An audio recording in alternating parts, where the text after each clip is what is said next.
maybe we should start with this. Maybe we should start with this part of the episode is like, should you pay this amount of money for this bottle? No. There's the video. What's going on, everybody? Tribbles in here. Welcome back to the Bourbon Ranch. It's that time of year. Midwinter Night's Dram. It's getting cold. Midwinter's is dropping, and Janelle, the legend she is, goes and smuggles me one, and now here we are, about to taste it right now. This is Midwinter Night's Dram, a blend of straight rye whiskeys finished in port barrels.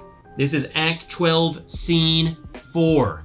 I know I've done videos of this before, and people are like, well, I have Scene 2, I have Scene 1. I don't know. This is Scene 4. So if they're that different, if they are that different, I've never been able to get 2 to compare 4 to 2, but this is 4. Okay, same old thing, 49.3%, 98.6 proof. It's the same thing, Midwinter Night's Dram. This will be a fresh crack. Look, it's still sealed.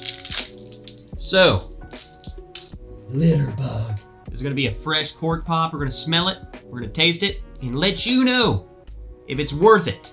Cork pop. Oh, that's a good one. So, this bottle is coming out to be like $160 after tax, okay? I feel like they just keep going up and up and up, and dang it. My first Midwinters was $90. Now it's $160. I think, okay, before we even get it, I haven't even smelled this. This is good. This is gonna be a pre-thought, and then we'll go back to it, and we'll see if I'm right. But I think what we are going to see, or at least I hope we see, is everyone has been raising their prices because they know people have been paying for them. There was a crazy resurgence of just expensive crap. Everyone's spending $300 on a bottle. They saw that people were waiting in line for this bottle at 90, so they're like, let's raise it. And then it just kept going and going and going. At some point, people are gonna stop buying.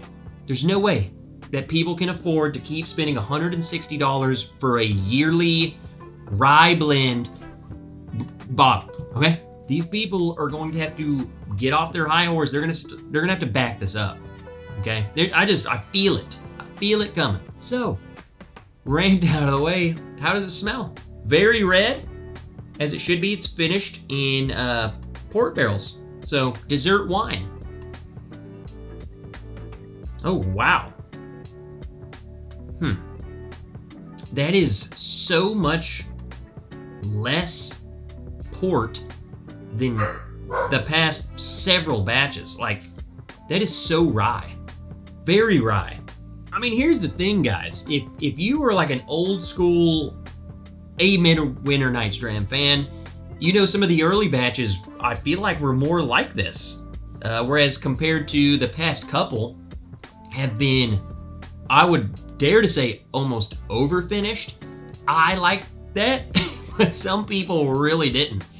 You were getting a lot more of the plummy, the port barrel, more than you were the rye.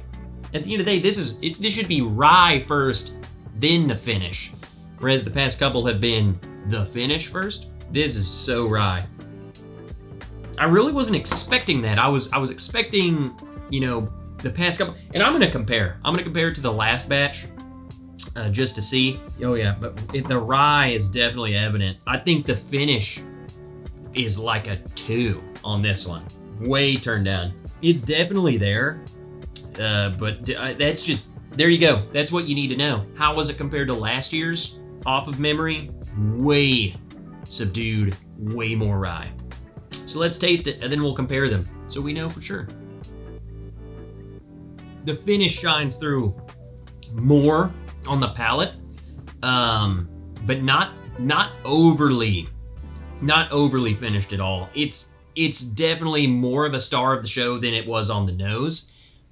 I think that tastes more like a finished rye now. Like, I'm telling you, those past batches were like just fruit bombs, just pure freaking dessert fruit. So I think this is more in line with just a finished rye. I will even say though, like the rye's not really even, it's more upfront. Just a touch of this, like, I wouldn't call it minty, but the way your tongue tingles, like a menthol-y thing up front, but then as it goes back on the palate is where all of this fruit, dark fruit, fruit cake, freaking Thanksgiving cranberry sauce, Christmas plums, baked plum. I just made that up. A lot of fruity notes on the back of the palate. If anything, I would even say this is so subdued compared to the past couple of batches where they were super intense. And you might like that in terms of it was super intense in the finish, but it was like over the top, like 10 out of 10 overwhelming you. Whereas this seems to be, maybe they decided they needed to relax a little bit, maybe not put out something as aggressive as, you know, just full flavor bomb. That sounds bad, like I'm saying it doesn't have flavor, but maybe they decided to kind of tone it back and kind of try and let the rye shine forward a little bit, but I get the rye more on the nose. The rye comes in, it makes it spicy on the palate. It's definitely fruity, super fruity forward. It's just not overbearingly thick like the other ones were. I think it just makes it like a spicy fruitcake, a spicy dessert. Like you have extra cinnamon or something in there. I think we just need to try side by side with last batch and see, because I'm just making up notes at this point. Batch 11. Batch 11, scene 5. And there was something else there that's been rubbed off. So 5 something. Now let's compare color.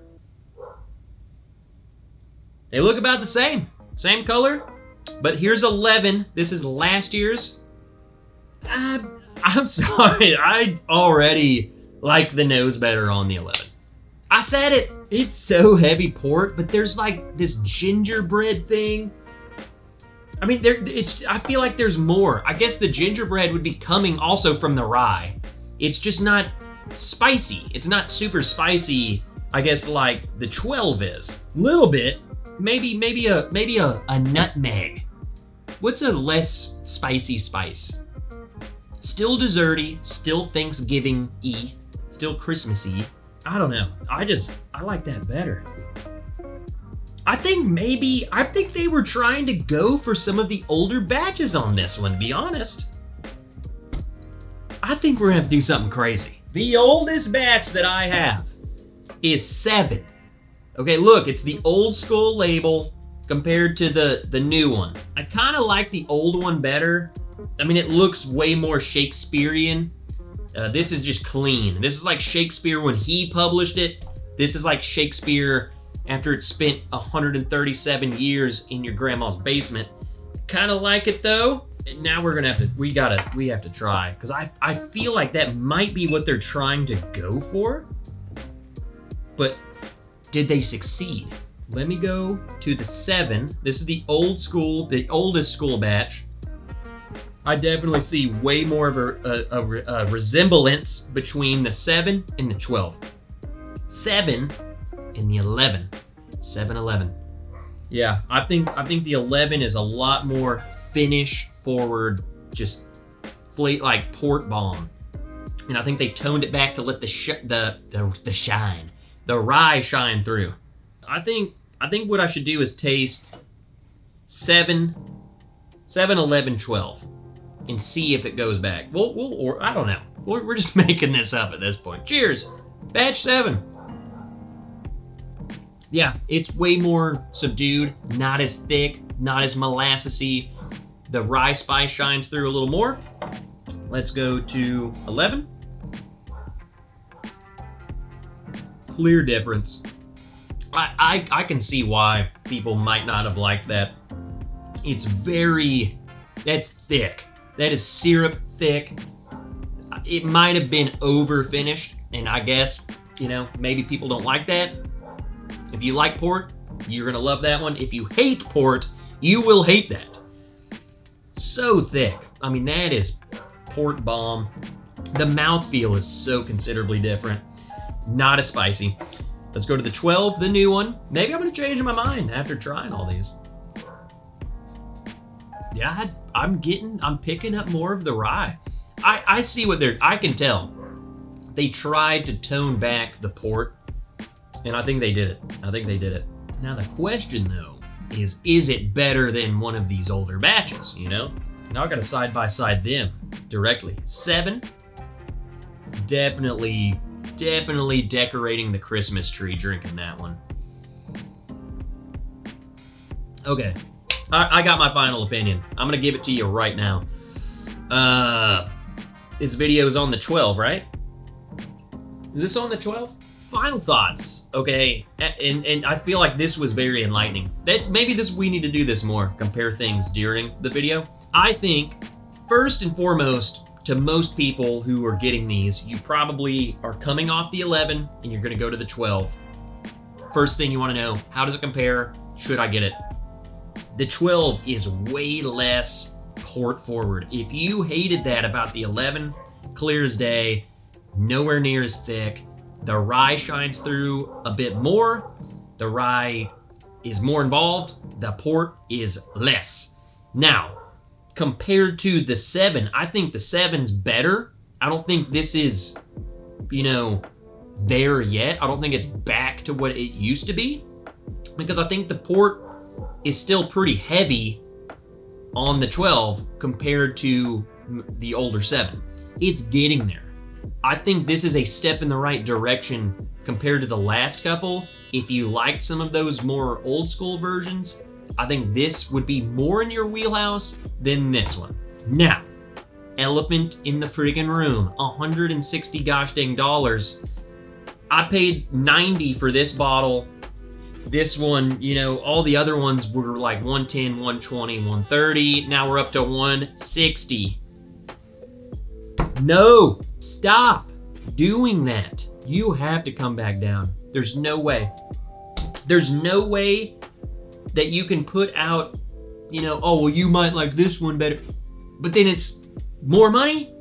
No. Maybe we should start with this. Maybe we should start with this part of the episode is like, should you pay this amount of money for this bottle? No. There's the video. I just think this is too high. I like it, but for that price is an absolute, I don't think so. I don't know what they're doing. Like, I'm sorry. I'll say what I gotta say. This is every bit of 90 bucks. This ain't no 160. So there we have it. Welcome to the Bourbon Wrench. I will say whatever I want to say because the people need to hear it. And I love you. And I love whiskey. And I love my money. And I love being able to spend money on other things other than whiskey. So cheers, guys. I'm gonna do a little Blinsky of all of these. Freaking love you. Thanks for being here. Hit the like button. Comment down below if you have tried the 12. What do you think of it? How does it compare to the other ones? And is it worth the price tag? Should they go up? Is next year gonna be 180? Hi, West. Cheers, guys. Love you. See you in the next video. Hi, West. Hates me.